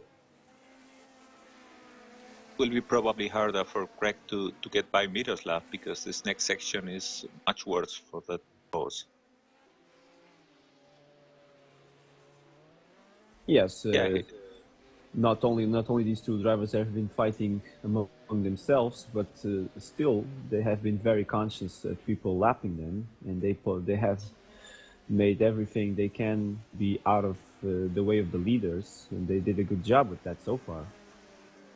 Certainly not an easy task, because in this circuit with a flow like this and corners that are constantly changing direction, it's not always easy to interpret it correctly what the car who is lapping you is willing to do.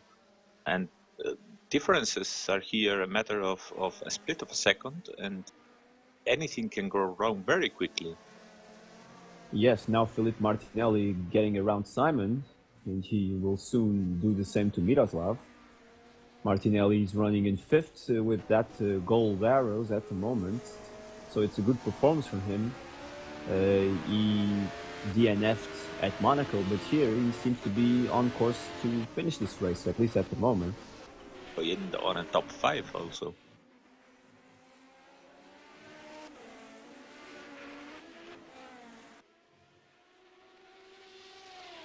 Who is also still running, a few people still running. Pascal Mikula is still running. I think maybe this is the longest race he has ever done in HSO so far. So it must be hard for him to keep the concentration at this point. Yes, he's a regular of the touring cars, but those are much shorter right now. Formula 5000 also. Exactly, and it's not easy to manage such a long race like this, even in a virtual environment like we are doing today. No, physically is of course not as tiring, but mentally I would say that it's almost as exhausting. Yeah, especially when you are driving cars that are as quick and as responsive as Formula 1 cars like we are today.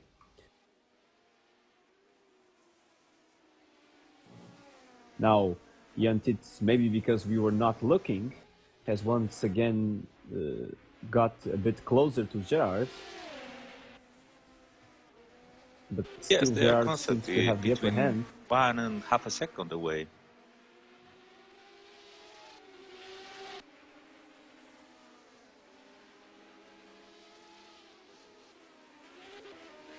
This time he seems to be getting closer with a better rhythm. We shall see. Of course, I believe tires will play a big role in this particular fight for the last podium place. Whoever has the tires in better shape at the end will be third. Yes, and I think it's becoming quite evident by now that the cars are moving a lot more than they did at the beginning of the race. They are constantly giving very heavy movements that the drivers are having to correct, and that's a clear sign of the tires letting off, and the less fuel, having less weight the car, the inertia is also reduced, and they become more twitchy to handle. Certainly, and that won't make the life easier for our drivers.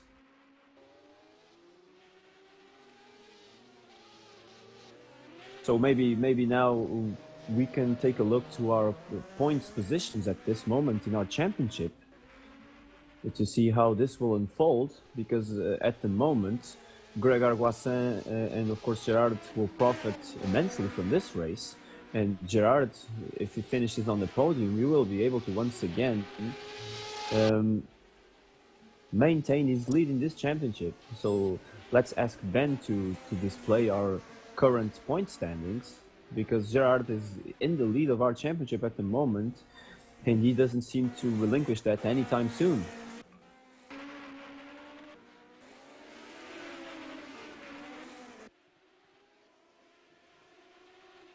Roman Coranda is getting really close to Didier Bonjour right now. Oh, he's very close indeed. Yes, those both equipped with Lotus 78, but one of them is a factory car and the other is a private entry. Of course, Roman has... Oh, now he's trying on the inside. Certainly pressing right now a lot. He is indeed. Didier left a lot of room there. Surely he didn't want any problems, and that was a clean move by Roman, and he moves now to...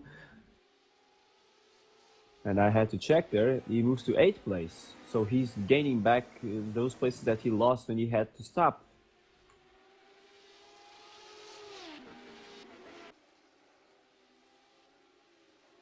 He not just passed, but he has been able to open a gap quite quickly. Was coming, like we observed before, with a very high rhythm. Well, I wouldn't be surprised that he took the chance to change his tires when he stopped. And that's why now he has... That's most likely the case. You're very right, yeah. He probably has the benefit of fresh tires at this point. So now he is quite a long way back from Ray Ridal, which is the 7th at the moment. But maybe until the end of this race, he might be able to catch him. So we will see.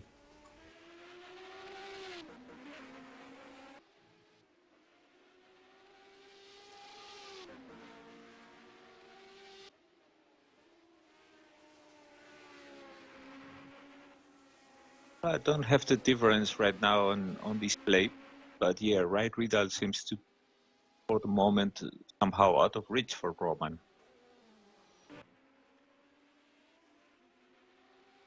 Yes, he seems to be just a bit too much ahead on track. We now have 18 laps to go at this point, so it will be hard for Roman to catch him unless the tires really go off on that Cooper Stuker.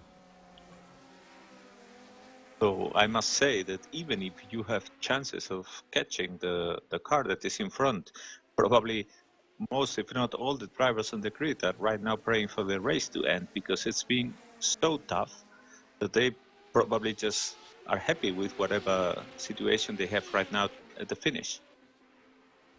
Indeed, Jan Tits took the chance that Gerard and himself were lapping other drivers and once again got very close to Gerard.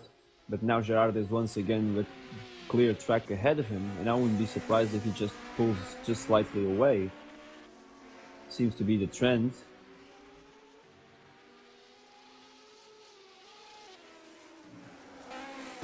Just have to know whether Jan is reserving some of his tires for the final dash for position to try and get Gerard. That might be the case. It's the best chance he has at the moment, because I would assume that in pure pace and pure speed, Gerard with his Lotus 79 probably has an advantage. So the only chance that Jan has to get that final podium position is that he can save the tires or manage the tires better than Gerard.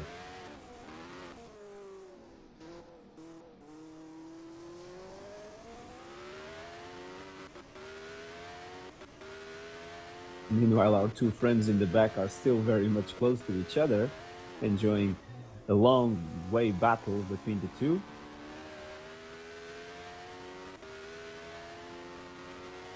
Yes, there seems to have been battles that have lasted for the best part of the race. That's at the back between Simon and Miroslav, and at the front between Gerard Trion and Jan Titz. That must have been, now we have the four together on the track. Pure coincidence, but this must have been really tolling mentally for the drivers. Indeed, and we can see that how Jan Titz gets really close to Gerard. I guess he takes a lot more chances overtaking the back markers, so he's again very close to Gerard on the track. Ooh, now Gerard got stuck behind Miroslav. Yeah, it was inevitable there. He caught him at the middle of the chicane. But Gerard obviously isn't taking any chances. He knows he is in a very good position in the championship. He has a very good car. And the last thing he would really want is to have the finish and lose points stupidly. Yes, at this point, for him finishing third or fourth, it would be good results either way. But of course, if he can keep his advantage, he will. And he seems to be able to do just that. Whenever Jan is too close, Gerard just seems to be able to get that little bit of space that is so crucial for him to keep third place. In any case, it's most likely that Jan is also aware of all these situations. So he probably is going to take, like you said, many more chances. If he's able at some point to make a daring maneuver on Gerard, you can be sure he will try it.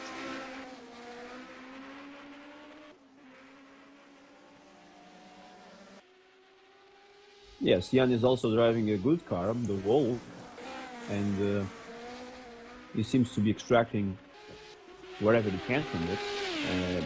We can see that his car is moving a lot, while Gerard's car is, always pointing very straight.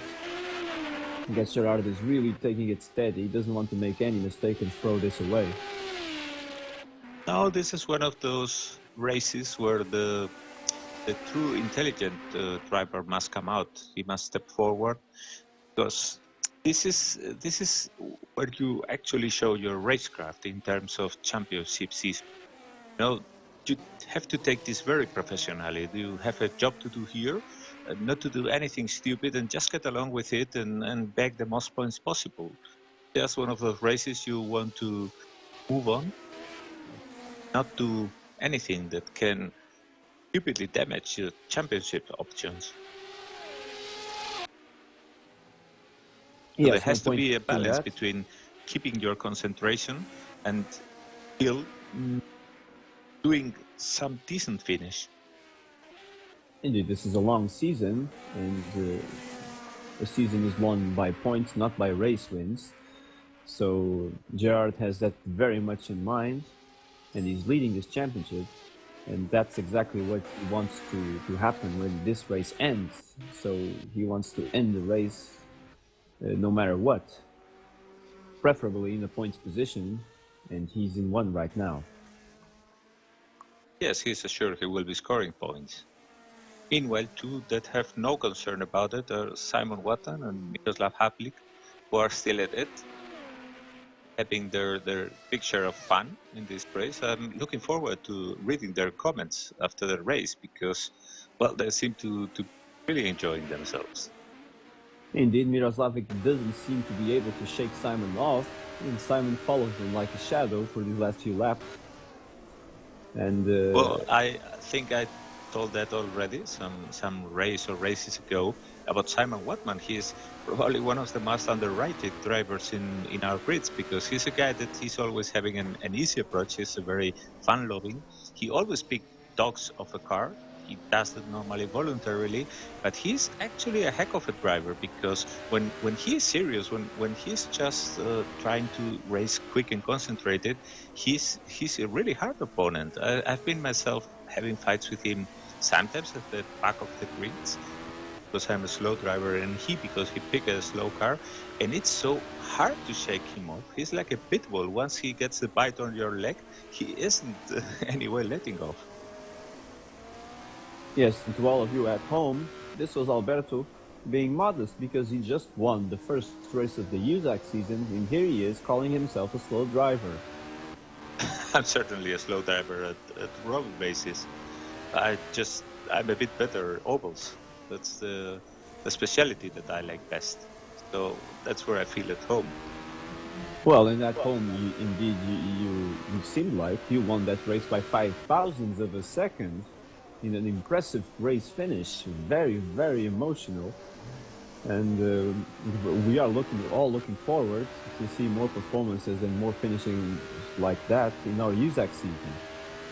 Yeah, well, in ovals racing, it's much easier to see that kind of close finishes. That's obvious. The tracks are very small and the cars are more close together. But here at the road races, it's where you see the passes and the racecraft. And Jan Ditz is right now on the tail of Gerard Lyon. Like I was saying, I made a comparison some days ago, speaking with some people, and I was saying that the difference for the spectators between oval racing and road racing is a bit like the difference between basketball and soccer. In a basketball match, there is so much action around all the time, but then in soccer, when there is action, when there is a goal, it's sublime. It's absolutely incredible. Oh, and Brad Riddle had spun on the game. It was pure luck that he wasn't in the middle of the track. Oh, yes, and you lost that place to Hammond, and you lost another place to Didier at this point. A very, very uncharacteristic error from him. Maybe something distracted him. So it seems that Jan Titz was indeed saving some of the tires in his bag.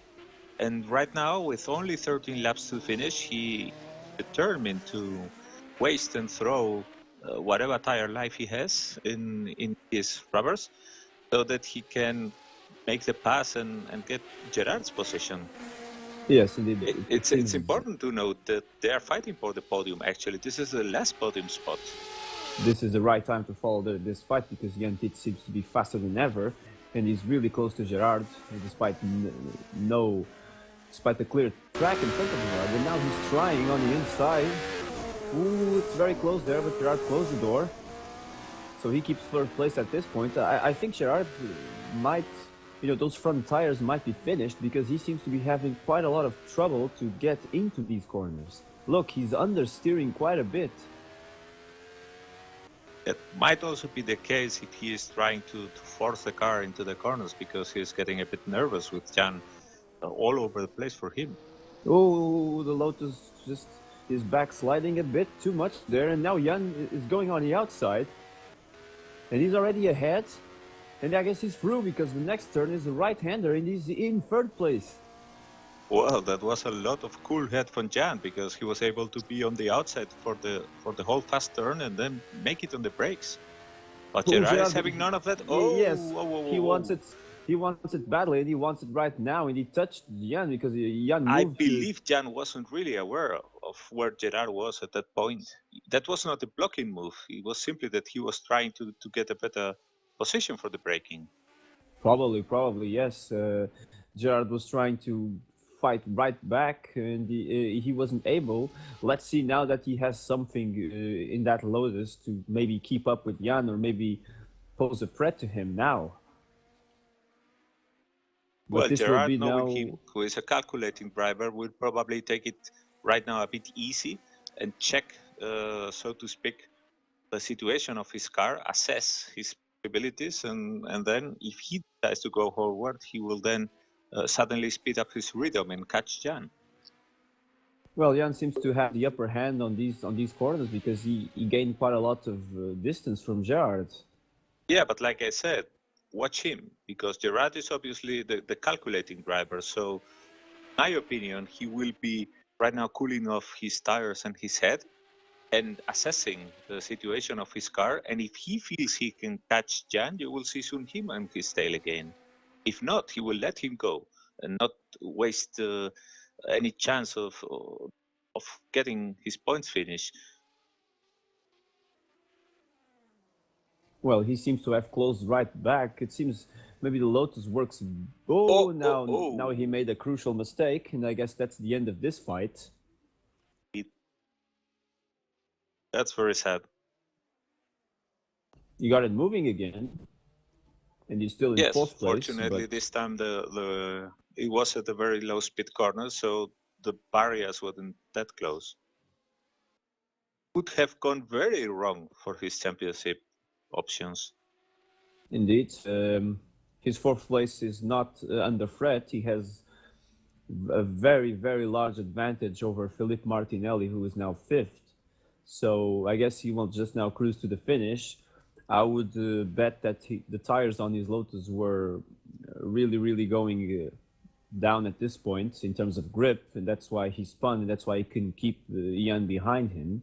So now Jan Tits assumes third place, definitely, and he's on course for a podium position in the Wolf.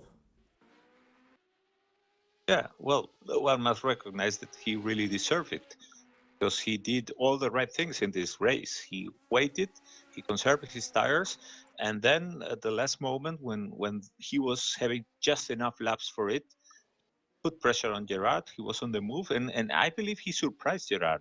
Gerard thought maybe he was playing with Jan, keeping the distance. He was able to keep everything under control, and it was Jan that surprised him with his ability to suddenly speed up and put the pressure on him. Gerard wasn't probably mentally ready for that challenge. He wasn't expecting it, and it happened. He didn't really have the mindset to react. Yes, it's been a great race from Jan Tits. I believe he even has been improving in his performances, in his driving skill, because he's now doing an exceptional race in the Wolf, and he did an exceptional qualifying lap even. So yeah, and he will be making car owner proud, and he will be making our leader Gregor Guassin also a very happy man, because that means less points for Gerard, and that means also in turn more chances for him on the long run for the championship. Indeed, that's a good point. Gregor Guassin now will gain at least 2 extra points over Gerard, which might prove decisive coming the end of this championship. So our top 10 now is Gregor Guassin is leading, Petr Lavak is second, Jan Tits is now third, Gerard Rion is fourth, Philippe Martinelli is fifth, Jakob Frederiksen is sixth, Roman Coranda is seventh, Didier Conjud is eighth, Ray Ridal is 9, and Yves Passé is 10. Still running are Dan Assurer in 11, Pascal Mikola in 12th, Miroslav Hlavik, of course, in 13th, and Simon Watman in 14th. And they are very much still nose to tail with each other at this point. We have meanwhile more reactions on the forum. David Saber has been, well, quite impressed by the tough track. He says that his Ferrari was running very well and around the 9th or 10th position, and at some point while he was fighting with Ray Ridal, he cut the chicane, and of course, being a sportman as he is, he decided to give the position back. For the next laps he was trying to catch back up, but after a while he made a small error. He changed down gears too quickly, the car spun into the barrier, knocking off the rear wheel. Again, as we see, another victim of those barriers being too close for what we're used to in a road track. Yes, like Jason said, no margin for error here. And Simon is trying to make a move on Miroslav Hlavik once again. Well, I guess this will go all the way to the end of this race. I told you can't shake him off that easily. That's probably the new nickname for Simon, the Pitbull. Well, I don't think he would mind that. Indeed, Miroslav is wondering what has he done to Simon. But well, I guess these two are having a good battle and good fun. So that's all that matters here, and it's a good message that even if you're not fighting for the lead, you can still have a lot of fun. Yeah, that's what it's all about, because of course there are always the guys that will be very competitive fighting at the top, like Greg was saying, and those are in a different league. But the fun that some of the people in the back of the grid can have during a race, I believe that can be even superior to the one that Greg is having, because when you're fighting for something, as Greg is doing, it can easily turn into frustration when things don't go your own way. But if you don't have any expectations, then, well, it might just happen that you have a really a ball of a race. Yes, Miroslav, of course, it's a recent addition here in HSO, and he also seems to be a good steady driver. He's not a rare sight coming the end of these races, and he's also doing a good job in the Martini, which is far from being a quick or easy car to drive. Yeah, that's another handicap. That's obvious, not just the speed difference between the quickest and the slowest cars in the grid, but also the speed difference between the cars.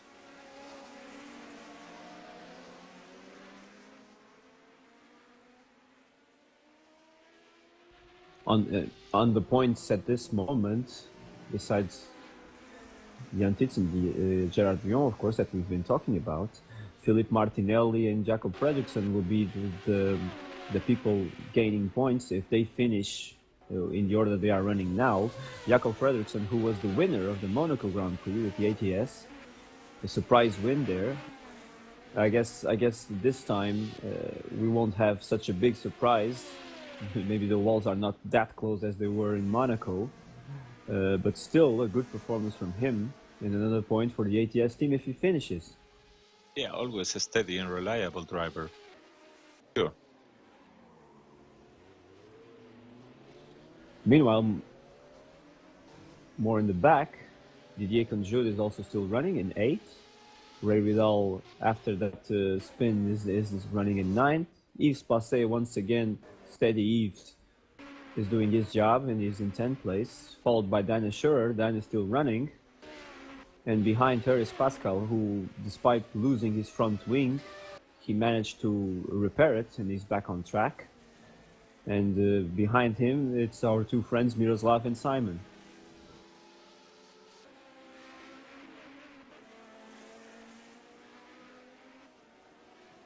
Our Of leader course. now is 5 laps from the finish. He is speeding a bit up again. Probably he was getting a bit bored. Had to keep his concentration, which is always one of the hardest tasks when you are leading the race. So the last 3 laps he has been steadily lowering his lap times. Coming now to Ray Vidal, he's going to put another lap on him. That will be Indeed. the 3rd lap. Yes, he lets him by right now. And probably Ray at this point is also happy to have one less lap to go around the track. I think most of the drivers, especially on the back of the grid, are, well, really scared at this point. The possibility of non-finishing. Oh, and meanwhile, it seems that Roman Coranda was having some difficulties for taking Simon Watman and Miroslav Haplik. Well, I guess those two don't want to shake each other off. They're very close once again, as we can see. Simon is trying to get around Miroslav. Yes, there is And, always a trust while the Who is trying? lapping cars are coming, but then as soon as they are over, the hostilities begin again. Indeed, I think it will go to the end of this race. They are both already 5 laps down, so they will run 5 less laps than everybody else. So if Simon wants to make a move, he better hurry up. Well, and I bet you that when Miroslav Haplik gets out of his car, he will be watching if there was some kind of sail of anything that was tying his car and Simon's, because he hasn't been able to shake him off. Oh,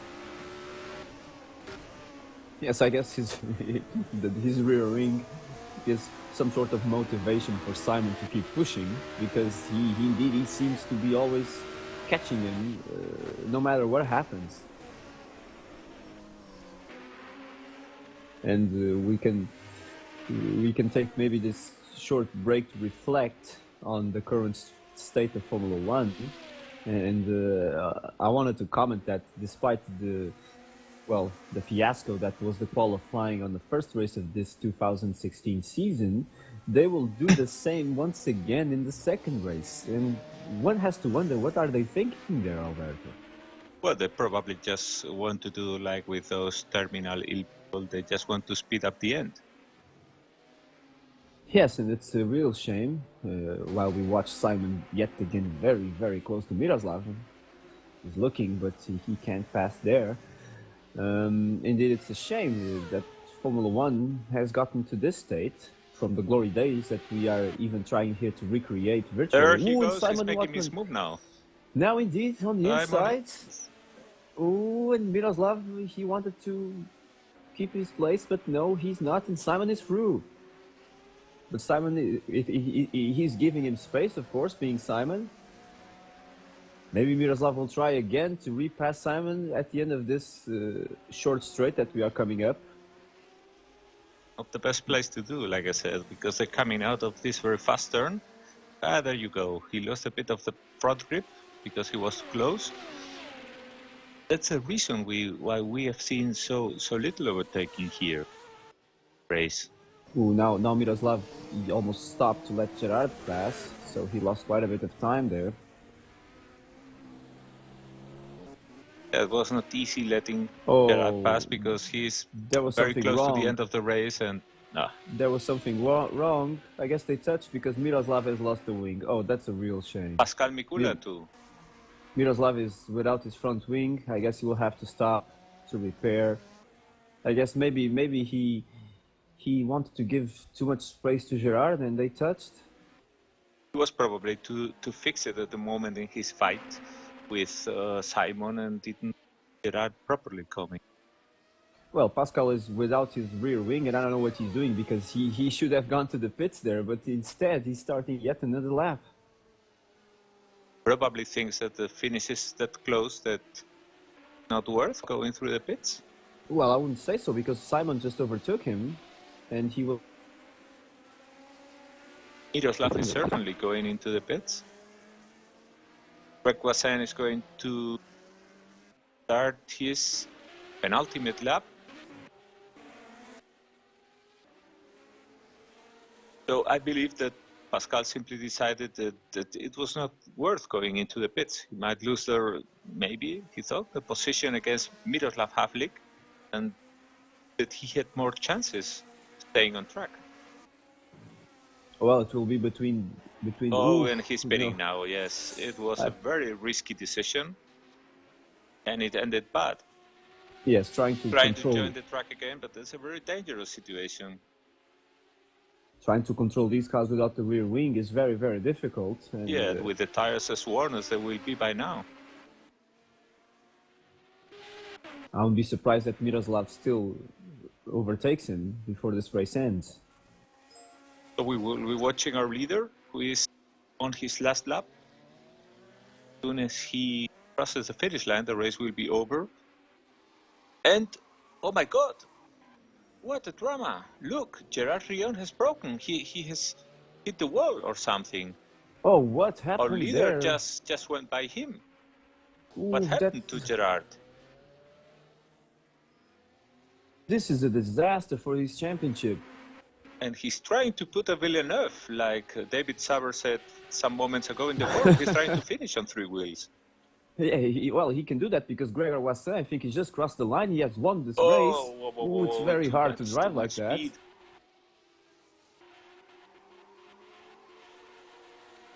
We must say that he's still in fourth place, so if he crosses the line, he will finish in fourth place. Well, no front wing, but only we have three to wheels, wonder but he's what happened. Trying to do it.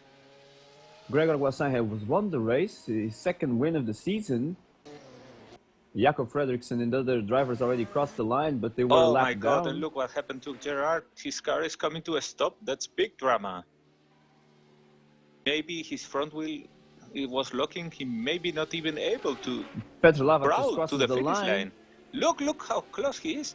Yeah, he made it finally. He made it. In fourth position. Yes, he still finished in fourth, but I'm very curious to what happened there.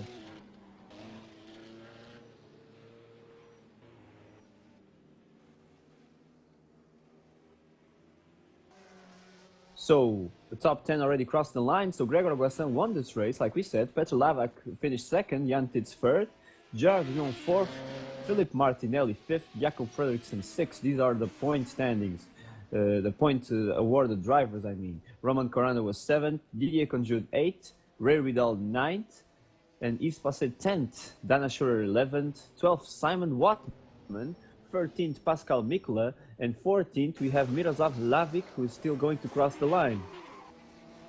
And I believe the most likely situation is that when Miroslav and Gerard touched, somehow Gerard's car was damaged. And later, at some point when he did the late braking or whatever for a turn, he probably lost control of it and hit the barriers. Well, maybe so. One thing is for sure, he was very, very lucky that he was still able to finish fourth, so he still got his points. Indeed. I would like to see Greg's face when he is looked at the standings and after overtaking Gerard, who was almost completely stopped out of the track and with only 3 wheels, and seeing that he was able to finish in fourth. Well, that must have been something to watch. Well, indeed, another exciting race right up to the finish. I hope you all enjoyed at home. We surely enjoyed here. Thank you very much again for being here with us, Alberto, and thank you to our director, Ben, for once again his great job directing this race.